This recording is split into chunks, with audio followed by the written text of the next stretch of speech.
So before we close, I just wanted to give us a little bit of Elul, of pre-high holiday spiritual prep, that, sort of from our Torah reading, from the reading that we did earlier. So I would say, I don't know, we'll spend just a little bit of time studying Torah, and then we'll wrap our service. So now we're going to turn from, I would say, matters political to matters that are personal, which is also political. But let's go into ourselves for a minute. So just pivoting. I have a friend about whom we say, she sees through rose-colored glasses. You know anybody like that? She's always finding the silver lining. People who, right? I have another friend who is often quite negative, and so about her we say, she tends to see through crap-colored glasses, But this is something I feel like we all know. We don't see the world as it is. We see the world as we are. You've heard that before, right? That's right, exactly.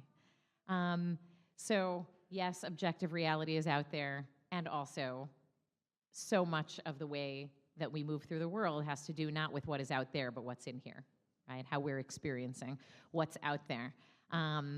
And right, that has to do with our traumas, our triumphs, what we've seen work, what we haven't seen work. So I mentioned the example of the salt thing falling on the ground and spreading salt everywhere and glass everywhere, right? And I was thinking, right, in that moment, there are a lot of different internal stories that one could tell, right? One is, I always spill things. I'm so clumsy. I probably broke my hand. I should go to the hospital. I always do this, right? Anybody, no, right? That sort of familiar reaction? Okay. Another might be, who left this here? Who left this salt thing on this table where they knew I was going to cook food? Who did this? It's their fault, right? Anybody like that? Just quick to blame? Okay. Anybody in this room maybe function that way? Another version might be who manufactured this glass salt thing? I should sue them. This could cut someone. This could hurt people. Let's form a class action lawsuit and get those. Okay? Right? Another story might just be oof, I should be more careful next time. Right? Right? And all of this is just the weather inside. I was thinking, right, moving from that's personal, but on the political level, I think what Ethan was saying a moment ago was so important. If the story that workers told themselves was just it just has to be like this, we will suffer. That's what working is, right? Imagine the Israelites in Egypt, right? Or workers in America for a very long time. This is just what working is. This is what the conditions are. They're terrible. We're exploited. We're oppressed. We suffer. They don't pay us enough. We can't feed our families. But what are we supposed to do? There's nothing to do about it. This week, sadly, right, again, I think there are some people whose response to, God forbid, a school shooting, we offer our thoughts and prayers, what could be done? As if there is not a policy solution to most of what ails, people in our country. Climate change, any of the major issues that we think we are facing that, what are we supposed to, there's nothing to be done? Well, if there's nothing to be done, let's just go home. Don't come to high holidays. Don't come to high holidays. Walk right out of here now. The whole point of what we're doing here in this room and every spiritual tradition is to help us harness that which we can change about ourselves and about the world to make it better. But we have to start with ourselves. So that is the high holiday season we're in. And I wanted to just allow us to learn from, you're laughing because I'm constantly referencing this book. But so Rabbi Alan Lew here wrote this book, This Is Real, and You Are Completely Unprepared, right? He's talking about the high holiday season. This high holiday season and the holidays themselves, Rosh Hashanah, Yom Kippur. This is real. but you're not ready. You're completely unprepared. So what he does is he helps, prepare the reader.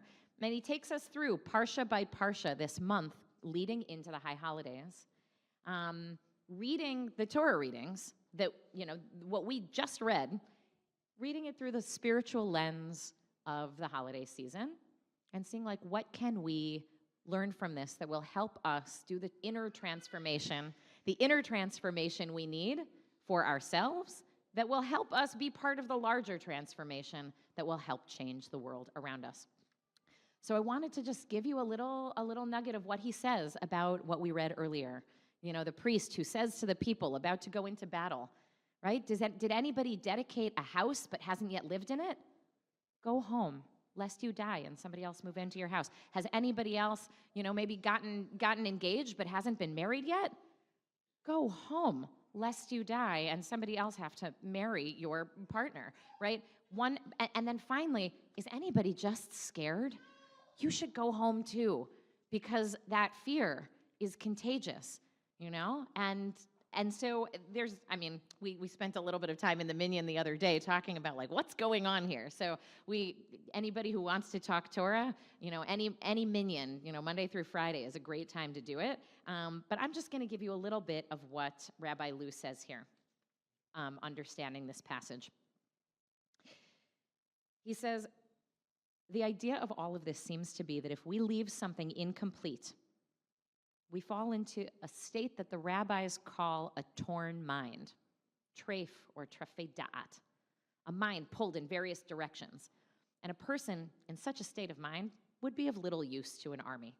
He'd be unable to focus on the task at hand and even might present a danger to his fellow soldiers. And he says, when we're focused, we're at our best. And we see this very clearly around death. This phrase, lest he die, it's repeated a few times.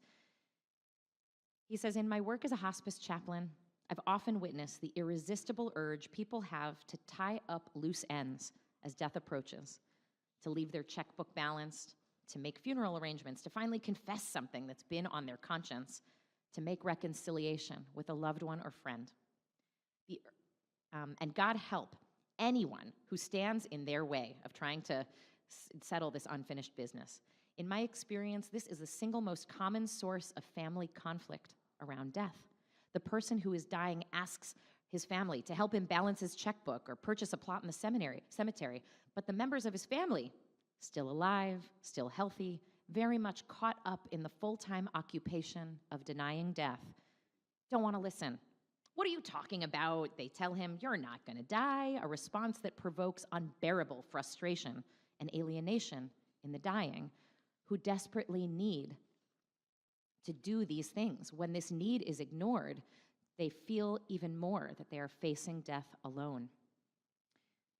But like everything else about death, this urge is only an intensification of what happens throughout life. Death is merely a time when what is usually unconscious and invisible becomes conscious and visible. So while we are conducting the spiritual inventory during Elul, we might ask ourselves, what are the loose ends in my life? How is my mind torn? Where are the places my mind keeps wanting to go? What's the unfinished business of my life? What have I left undone? When we look out at the world through a torn mind, the experience of our world is also torn. See the connection sort of from, yeah? Okay. So in some cases, we might just decide it's time to let go, to recognize that we are distracted by something that will never be completed. And in some cases, we might decide that the only cure is in fact completion, and that there's nothing for it but to tie up that loose end, no way to keep our energy and focus from constantly draining away from the present tense reality of our actual experience, except to finish that which remains unfinished. So that's sort of the overall frame here. And so he says, what's the pain that's pressing on your heart right at this moment? Perhaps that is where you need to make teshuvah, that turning and focusing of this season. You need to make teshuvah about your fractured mind and fearful heart. What is occluding the deep connection between you and your fellow human beings? That's also right there on your heart and needs to be looked at. One of the things that most impedes this connection is our fear of one another's pain. Right? That line that says, your fellow, if he's afraid, he might sort of infect the rest of the army with that fear. The idea that, like, our feelings are contagious, you know? And so he says, deep down, we know that we all share one heart. We all share one heart. But what we are usually not aware of is how much we feel other people's pain and how much energy we waste trying to defend ourselves against feeling the pain of others. And so he says, I wonder, how many people am I angry at? You know, I just sort of push it down, don't think about it. But if I really let myself think about, how many people am I actually angry at? How many people do I harbor ungenerous feelings toward simply because I'm privy to their suffering and I'm scared of it? And so I need to keep it at bay with anger and blame and criticism. He says, fear, suffering, all of this, if we can simply be with these feelings rather than trying to fix them or hide them, then we will actually feel them. And he says, it is almost always a beautiful experience, rich for whatever effect it may have. And it's quite clear that there's nothing to fear from someone else's suffering when it flows directly to my heart. Suffering is suffering. And if it is a feeling that only wants release from the imprisonment of the self, from the loneliness of feeling that suffering alone. And so feeling the suffering of another is a spiritual impulse that often ennobles, even if it is painful. Like any feeling that carries with it its own considerable burden in its beauty. And he says that's true of fear, that's true of anger, that's true of any feeling that spreads heart to heart until it has filled the world. And so it's also true of love, and it's also true of compassion. So he says, even if we're not going off to war, quite literally, these ancient laws are still incredibly useful during this month as we stand and watch the gate of our soul, how information is coming in, and leaving our body, and we turn our attention from what is outside to what is inside. What's our unfinished business? What unnecessary complexity is making us tearing our focus away, making us treif da'at, right? And what shadow of fear or anger, what imagined impotence is keeping us from a deep emotional and spiritual connection to the people around us? Is the world really torn and dark, or does it just appear that way because we are taking it in through a torn mind and hardened heart? So, shoftim v'shoftrim, judges, you shall put at all your gates, the gates of your eyes, ears, senses, touch. He says this is how tshuva begins, in simply perceiving for the first time how we take in the world. What is the story we're telling on the inside? And keeping a mindful gaze and being unafraid to feel whatever may come up and sit with it, and then know that actually connects us. That connects us deeply, as scary as it might be to feel the depth of that suffering, pain, fear, anger, rage. But if we are going to transform the world, we actually have to begin with the story we're telling ourselves. So my blessing to all of us is we don't squander this opportunity to do exactly that, as unknown as the territory might be that we're stepping into as we step into this world that really feels like the suffering is out there, and we know that it is, but rather than holding it away, actually allowing it to come in and transform us so that we might be part of healing, not just the out there, but also the suffering that we feel.